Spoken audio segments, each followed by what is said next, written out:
Welcome, and thanks for the opportunity to share some facts and fictions about Eli Whitney and his impact on both the Civil War and the industrialization of America. I'm very interested in your feedback, so please use the comment facility in YouTube to ask questions or just comment on what you thought about some of the ideas I'll be expressing. Let's start with a timeline to get an overview.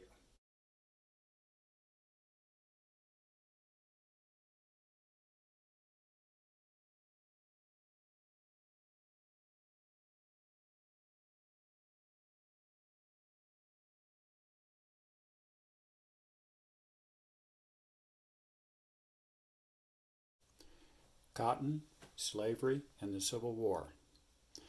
The basic problem facing Southern planters prior to the 1790s were there were really only two kinds of cotton. The first that we call today Sea Island cotton, that can only be grown along a very narrow strip of the coast between South Carolina and the northern part of Florida. It was too delicate to grow inland. The good news was that cotton was of very high quality, and it was easy to separate the seeds from the cotton. However, there was a second type that would grow in a lot of different climatic conditions, referred to as upland cotton or short staple cotton, and it would grow much further west, away from the ocean. Mississippi, Louisiana, Texas, for example, became big centers after the development of the method to take the seeds out of the cotton. Now, I have a ordinary cotton ball of this upland or short staple cotton, and it's been already picked, and there are really just two steps to prepare it for the spinning process. First, you remove the cotton itself from this sharp seed case, and of course this is another problem. It's quite labor intensive to pick the cotton, and a nasty job that people are reluctant to do without being forced to do, hence slavery and what have you. However, once you've got the cotton here, it looks like it's ready to go, except if you feel it, you'll notice that it's got seeds stuck in, pretty good sized seeds, and they're sticky to the cotton. Let's just take one set out. That's 1, 2,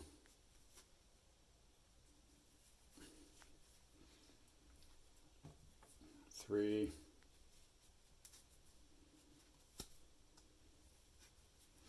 'I'm not very good at this, 4,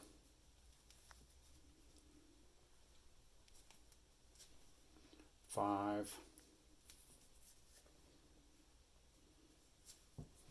6,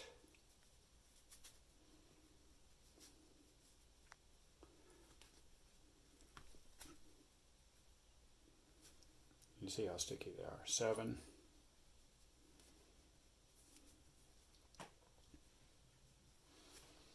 8. Okay, now I have my cotton relatively clean and ready to be set out to the spinners and then the weavers.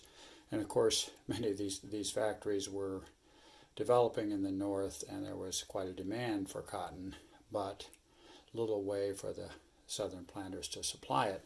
Now notice, just to take out, it took me about a minute to take those seeds out. I've got 4 of these pods per cotton ball. Basically, the estimate was that it would take about a day's labor to clean a pound of cotton. That's after it had been picked. So it was basically totally uneconomic. After Whitney graduated from Yale, he traveled to South Carolina to take a job as a tutor. While that job didn't turn out, one of his traveling companions happened to own a plantation in South Carolina and invited him to stay there for a while. While there, he heard from neighboring planters of the problems of trying to have a cash crop to grow and trying to find a way to clean the seeds from cotton. So this was basically an invention waiting to happen, an improved cotton gin. There had been cotton gins since antiquity, but they were really only suitable for cleaning the long staple cottons where the seeds weren't as firmly attached. So basically, in the workshops of the plantation, Whitney put together a device a lot like this model that I built based on the patent drawings and so forth.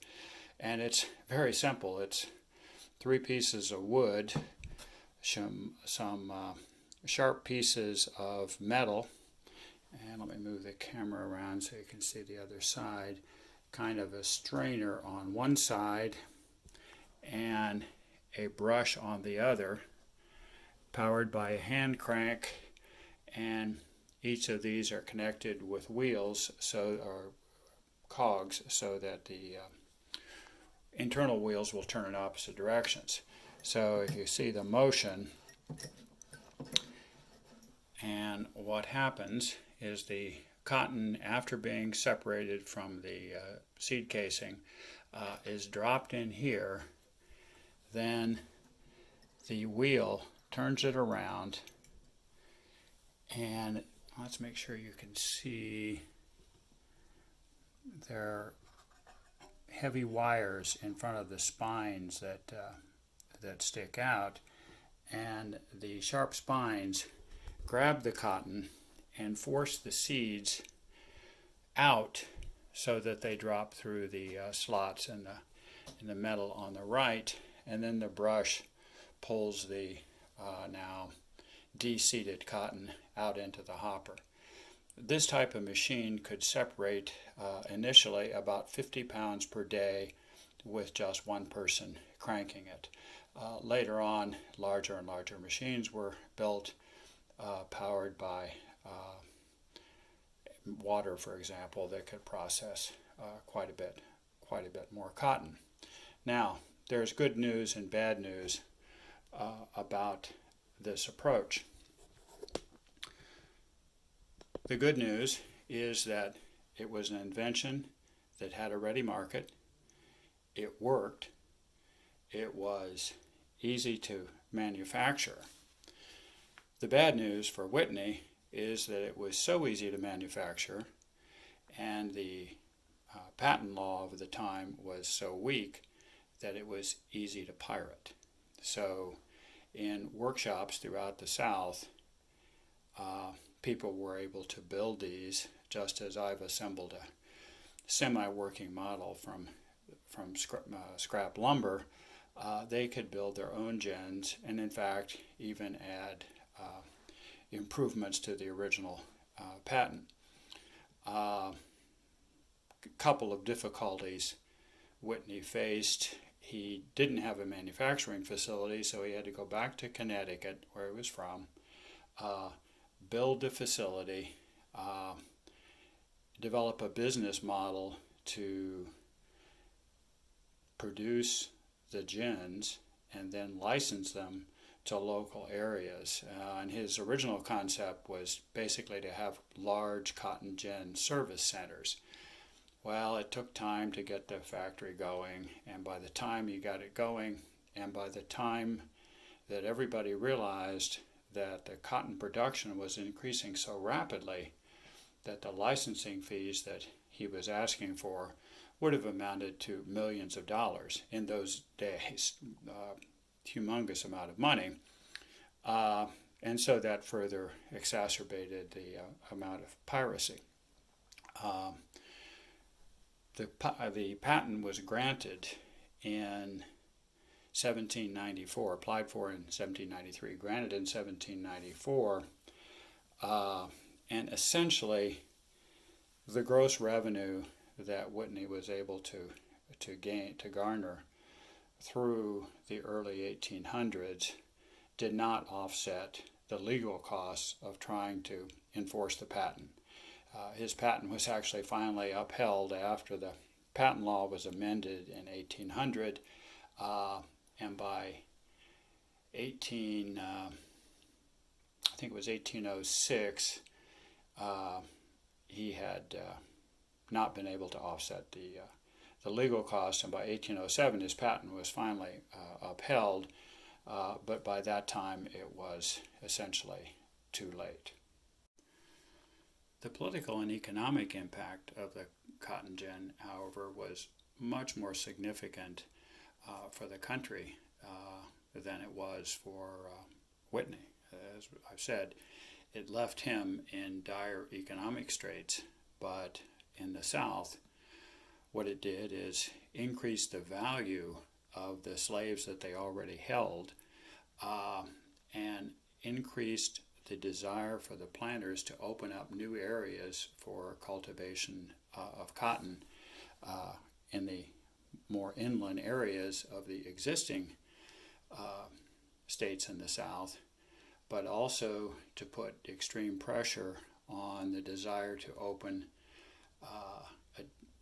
territories and states to the west, and led to quite a bit of conflict as to whether those should be free, in the terms of the time, free or slave states. And that all pretty much directly exacerbated the existing conflict over the institution of slavery, and whether the United States was going to continue as a split society or whether it was going to try to accomplish either totally slave or totally free on a state-by-state basis. One further economic impact of the cotton gin is that as the southern states were able to export cotton both to England and to the northern states, that supply was able to meet the demand for the rapidly expanding production capability and mechanization occurring in the northern states. And some might say that that industrialization gave the gave the North an increasing capability to eventually be able to defeat the South in the eventual Civil War over the slave situation.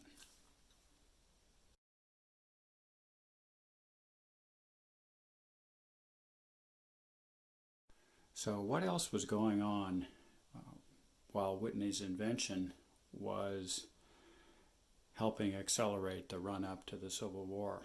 Well, in 1798 there was developing fear of war with France, and the federal government decided that they better manufacture some muskets.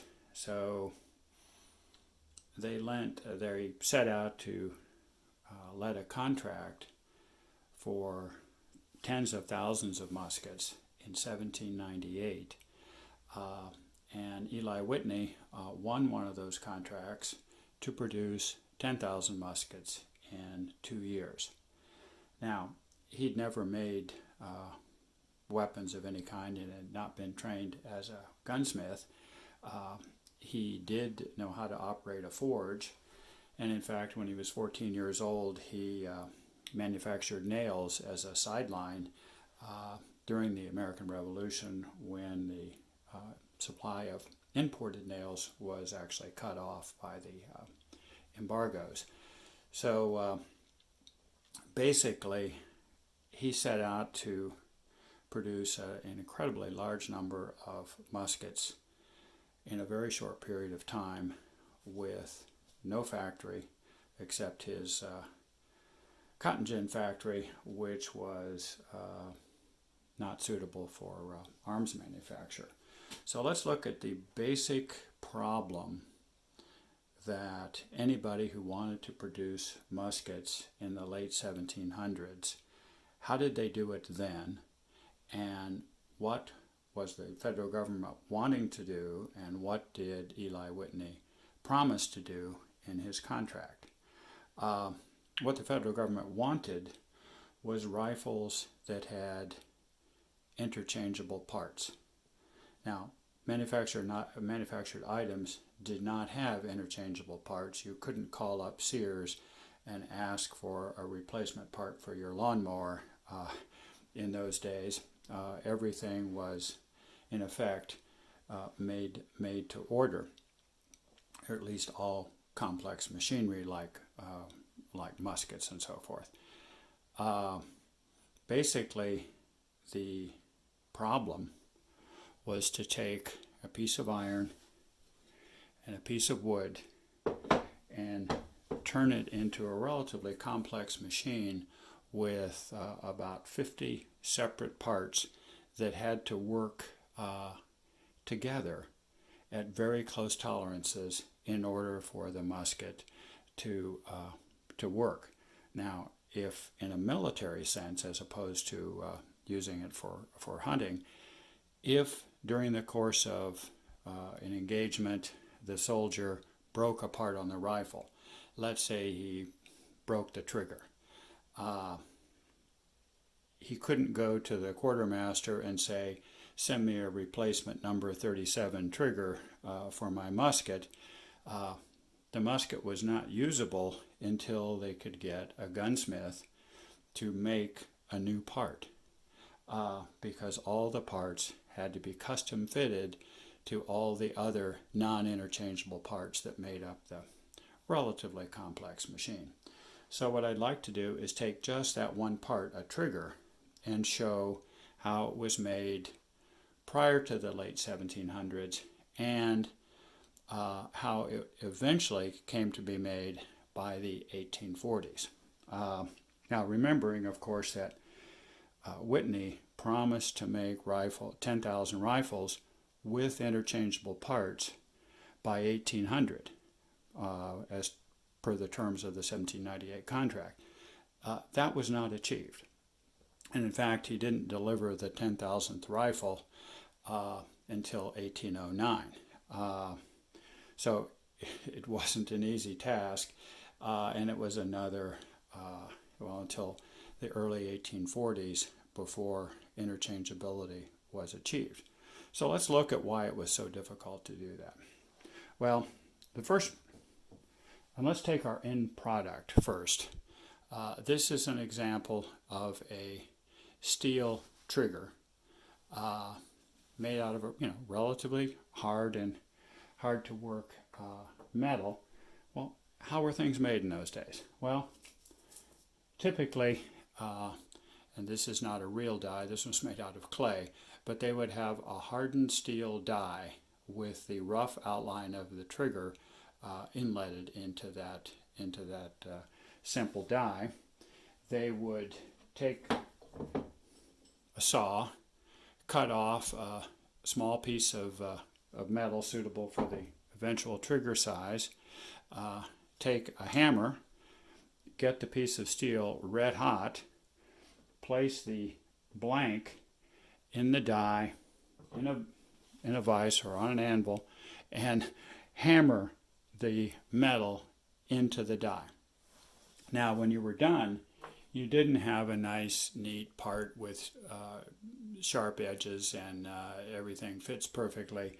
It was really just a rough outline with forging in a die in those days. So the next step was to take a vise, place the semi-finished item into the vise, and then take one of any number of specialized files and start filing it for hours until all the rough marks from the raw forging were off, and stopping to test fit the trigger to the other parts of the mechanism that would allow the flintlock musket to actually fire. The trigger was just the first step. There was a spring. There was many other parts in the lock mechanism that had to work closely together.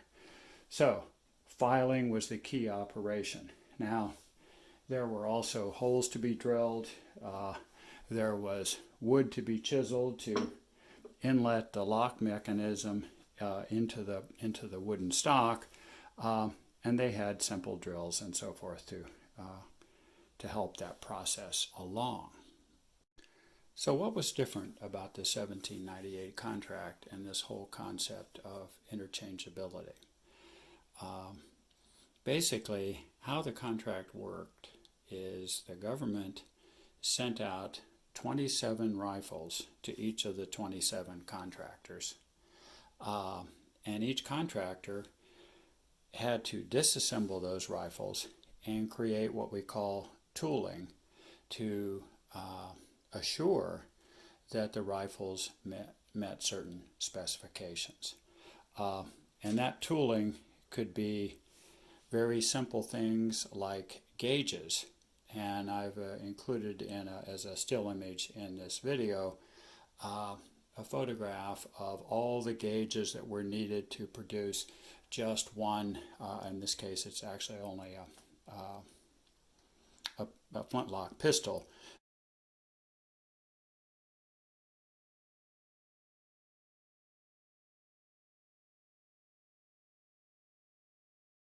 But the same kind of part shaping. And here's an example of a gauge that would be used to assure the dimensions. In this case, here we have a trigger, and you can see that there's a particular curve on one side. And we have another shaped piece of steel that fits in. Whoops, excuse me, I dropped it. The shaped piece of steel only fits in one way, and if there's no gap, you've achieved the shape of one side. And so you can imagine how many different dimensions had to be gauged in order to assure that trigger mechanism was actually going to work when it was assembled, and that you could substitute a spare part and it would also work. So the first step is disassembly in creating gauges to assure what we call today quality control, but to assure that the critical dimensions that were needed to achieve interchangeability would work. Now, the second aspect is they already had vices, but to vices, and vices are called a fixture, and the point of the vice is to hold the work steady so you can get better and more consistent access in your filing. However, there was another invention that actually for a time was credited to Eli Whitney, but it seems like he may or may not have been involved in actually creating that invention. And that's called a filing jig. And what that is a particular shape that allows you to clamp the part. Now let's say it's the trigger part like this. You clamp it in between, and then when you place that in the vise, the file can only cut as far as this hardened steel portion is. And one other thing to note is that the trigger mechanism has not yet been hardened. It's still soft iron at this stage, so it's relatively easy to file. The mechanism that holds it has to be hardened steel so it doesn't wear. Obviously, if it wears away and you start filing down, your parts are not going to be consistent, hence the need for independent gauges that don't wear to validate. In any case, you needed a lot of expensive and difficult to make gauges, fixtures, and jigs to control the position of both the tool and the work holding itself. Now, notice this doesn't require any mechanization, so it would be possible to develop interchangeable parts without having fully powered modern machine tools powered by water, steam, now of course electricity, it would be possible to do this with a totally manual workshop. However, in Whitney's proposal, he suggested that he would be building not only the jigs and fixtures to hold the work and the tools, but he would apply those to specialized machine tools powered by water, and he had purchased an area with the potential to build a water wheel, so that extensive filing would not be, hand filing would not be necessary. And in fact, one of the key tests to see whether or not you'd achieved parts interchangeability is when all the parts were finished and they're sent to the assembly room, they all fit together without additional filing. And in fact, there was an occupation called a fitter. And if you had any fitters in your assembly room, that meant that your parts were not going to be interchangeable, because if you shipped a replacement part out to someone who had a broken musket, for example, they weren't going to be able to fit it in properly without extensive additional hand work. So basically, Whitney, without any experience in gun making, was faced with an issue of building a water wheel, building a factory, designing and building machine tools, many of which didn't exist, and getting that up and running in a 2 years and a few months time period when the contract was due. Well, it's no wonder that he didn't get the contract fulfilled on time, and it took him an extra 9 years. However, even after the 9 years, subsequent analysis of the muskets that he did produce that survive today indicate extensive presence of filing marks on the parts, so that he really didn't achieve interchangeability in his parts. Well, why was that? One, it's a difficult job, no question. Two, he was fighting the pirating of his original invention, the cotton gin, from 1800, or from 1798 through the early 1800s. He was involved in pretty much continuous lawsuits and negotiations with the states where his gin was being pirated, and he was distracted. So while he should have been paying attention to the business of the factory, he was involved with heavy-duty legal expenses and time spent away from his new occupation. Now, however, he was extremely successful, and because of the cotton gin, he had a tremendous amount of fame. And he was successful at doing two things. One, getting a lot of contract extensions. In fact, he got an advance of $5,000 before he started the work. And by 1801, he still hadn't delivered any appreciable amount of rifles. And so he proposed a demonstration of the interchangeability of his parts to none other than President John Adams and President-elect Thomas Jefferson.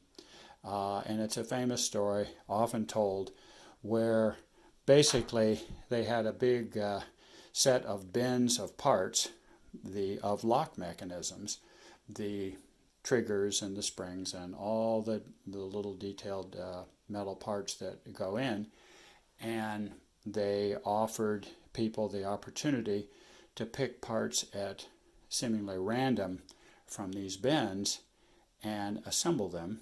If they fit together, well, that would be proof of interchangeability. A couple of things, and Whitney is often cited in current literature, as well as pretty much every school book that you've read on the saga of Eli Whitney as both the originator of this concept of interchangeable parts, often referred to in Europe as the American system of manufacturing, and here in the U.S. During the 1800s referred to as armory practice. That is the practice that arms manufacturers use to manufacture things. And in fact, the concept did take off. And as I said, by the 1840s, rifles were being reliably produced with interchangeable parts. And very shortly thereafter, sewing machines were being able to be replaced or produced with interchangeable parts. And shortly after that, bicycles, and then, of course, automobiles. And that's pretty much got us where we are, at least through the end of World War II, before the next wave of innovations occurred. But so Whitney developed a high level of skill in getting people to listen to him and continue his contract, even though it was way overdue, and partly due to his fame and ability to play off on that fame. However, there's quite a bit of evidence that his demonstration was probably faked.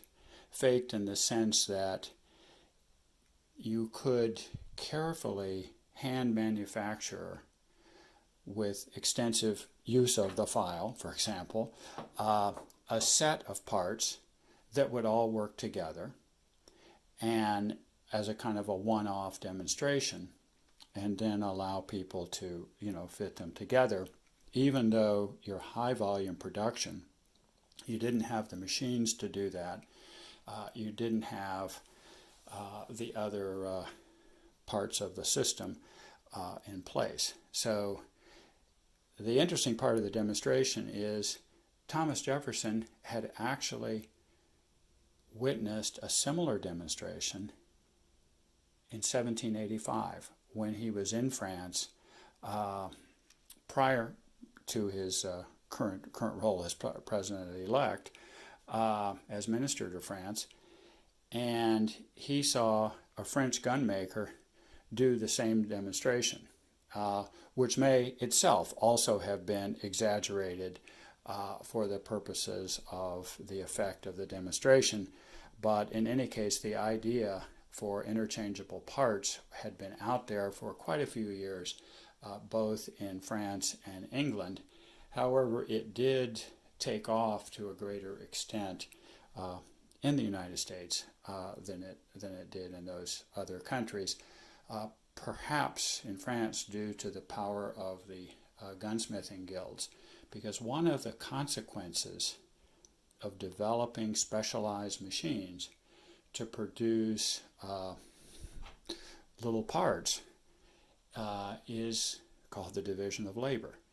And some people refer to that as the de-skilling of labor, whereas in traditional craft gunsmithing and manufacturing, one person or a person and a couple of apprentices or journeymen would know essentially all the skills involved in the woodworking to make the stock, the forging to make the barrels and the metal part, the precision filing and the fitting, the test firing. All those processes would take many years to learn and result in a high level of skill.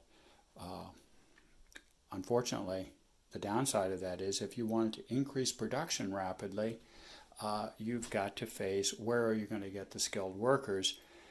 The apprenticeship process is so long, you can't ramp up production in a sense every time you have a war scare with France, which of course never occurred. However, that brings us to an interesting Ohio connection, and that is Fort Meigs up in Lucas County has actually on loan from the Ohio Historical Society an actual Whitney musket, not from the 1798 contract, but from the 1812 contract. They led another contract prior to the War of 1812 for the next demand for muskets. And they actually have a set of those muskets, one of which is produced by the Whitney Company. Now, his company did persist, and they got better and better, and continued through the Civil War by his nephews and his son, and did some effective work. However, the current, at least on the scholarly thinking side, the current view is that Whitney was a better promoter than he was a manufacturer.